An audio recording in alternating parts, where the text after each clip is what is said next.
Welcome students. आज हमने class 11th exercise 1.2 question number 4 करना है। क्वेश्चन नंबर 4 क्या है? State whether the following are true or false. पहला वाला पार्ट क्या है इसमें? P is equal to M, N, Q is equal to N, M। तो P क्रॉस Q जो है वो होना चाहिए MN, NM। क्या ये सही है या ये गलत है? अच्छा, पहले हम P का क्रॉस Q निकालेंगे। देखो, MN क्रॉस N, M। जैसे मैंने कार्टेशियन प्रोडक्ट का रूल आपको सिखाया है, MN MM NM। ये इस तरह से निकलता है,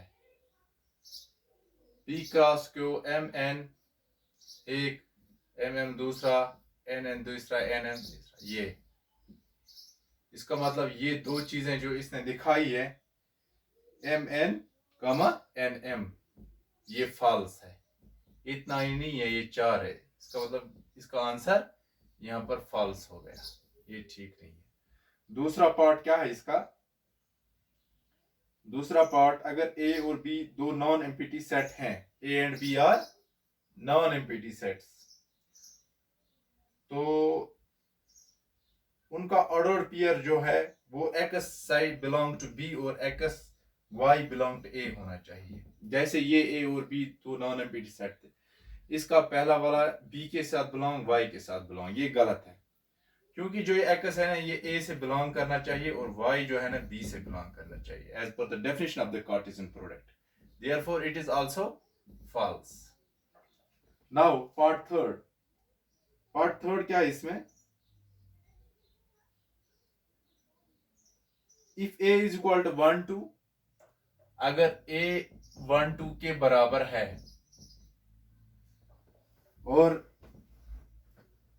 B 3 4 के बराबर है, B 3, 4 के बराबर है, तो A intersection B, A cross B intersection 5, A cross B intersection 5 वो किसके बराबर होना चाहिए? 5 के बराबर।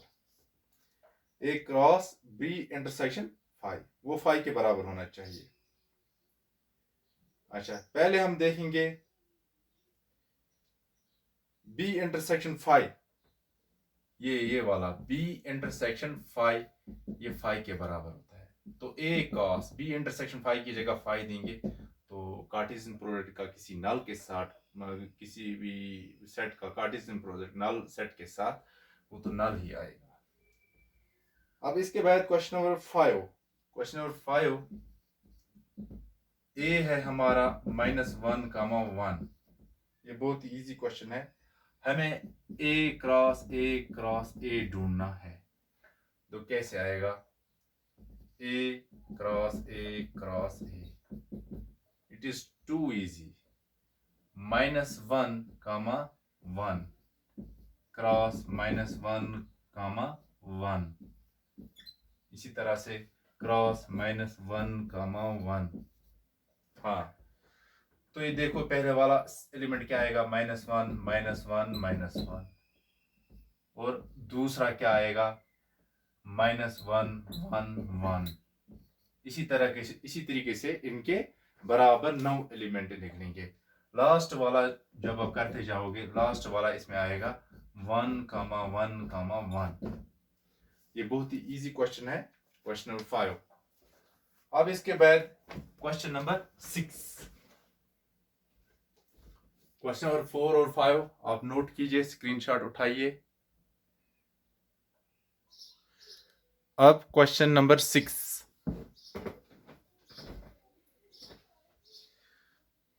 अगर A multiply B, A cross B इसके बराबर है, तो फिर A एंड B क्या होगा? देखो, ए बी बी, ये जाहिर सी बात है ये दोनों सेट्स का जिसमें ए हमारा ए बी है और बी हमारा एक्स वाई है।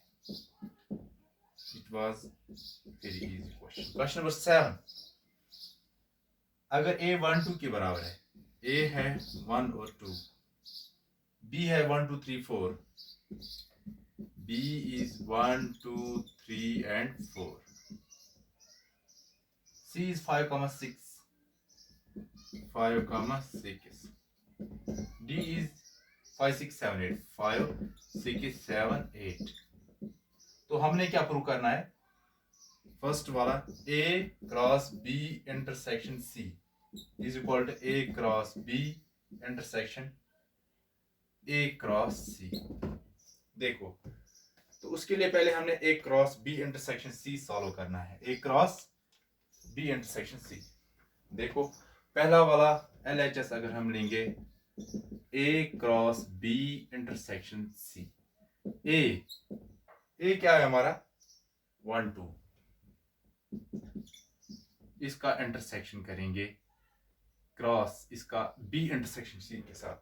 B है 1 2 3 4, C है 5 6।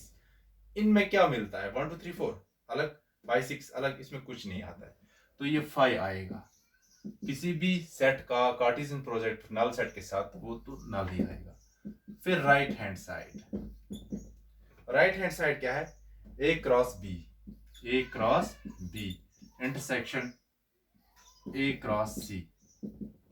A क्रॉस B जो है हमारा A क्रॉस B, ये आएगा 1 1 1 2 1 3 1 4, 1 1 1 2 1 3 1 4, ये एलिमेंट्स आ गए इसके। और फिर इंटरसेक्शन इसका A क्रॉस C के साथ 1 5, A क्रॉस C के साथ ये आएगा 1 5 1 6, और फिर इसी तरह से 2 5 और 2 6। इनको आप गौर से देखिए, इनमें से कोई एलिमेंट मिलता जुलता नहीं है। देखो 1 1 डिफरेंट, 1 5 1 6 2 5 2 6।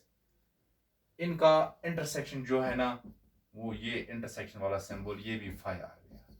इसका मतलब LHS भी 5, RHS भी 5, हेंस वेरीफाइड। हाँ, तो फिर क्वेश्चन नंबर 7 के बाद क्वेश्चन नंबर 8, इसका स्क्रीनशॉट उठाओ।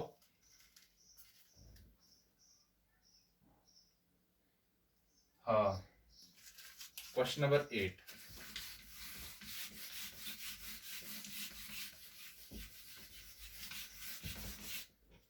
क्वेश्चन नंबर 8 में क्या है? If A is equal to 1 2, B is equal to 3 4, how many elements A cross B should have? अगर A 1 2 है, सेट B है 3 4, तो A क्रॉस B के कितने एलिमेंट्स होने चाहिए? पहले हम A क्रॉस B ढूंढेंगे। A क्रॉस B है हमारा 1 3 पहला एलिमेंट, फिर 1 4 दूसरा एलिमेंट, फिर इसी तरह से 2 3 तीसरा एलिमेंट, फिर 2 4 चौथा एलिमेंट। तो ये ऑर्डर पेयर्स आ गया इनका सेट। अब इसमें A क्रॉस B में कितने एलिमेंट्स हैं? n नंबर ऑफ एलिमेंट्स, 1 2 3 4 4 है। तो इसके कितने सबसेट्स होंगे? नंबर ऑफ सबसेट्स कितने होते हैं? नंबर ऑफ सबसेट्स होते हैं 2 raised power n। If a set possesses n number of elements, then the number of subsets it must have should be 2 raised power n. Therefore, number of subsets इसके आने चाहिए 2 raised power n, यानी 2 raised power 4। 2 2 4, 4 2 8, 8 2 16 subsets. इसका जो answer है वो है 16। इसका आंसर है 16। इसका मतलब इसके 16 सबसेट्स निकलेंगे। अब आपको वो पता ही है कि कौन कौन से होंगे, इनका पेयर करके 1 3 1 4 1 3 2 4 1 3 2 4 1 3 2 3, इसी तरह से फिर 1 4 2 3 1 4 2 4, फिर इसी तरह से 2 3 2 4, फिर 2 4 1 1 3 2 3 1 3। ये लिस्ट करना है आपको खुद। फिर 2 4 1 3 2 4 1 4 2 4 2 3 फिर 5 भी है इनमें से एक, तो फिर नंबर ऑफ सबसेट 16 सबसेट वो आपको ढूंढेगा। तो आज का लेक्चर यहीं पर खत्म होगा। नेक्स्ट लेक्चर में क्वेश्चन नंबर 9 हम अल्लाह हाफिज।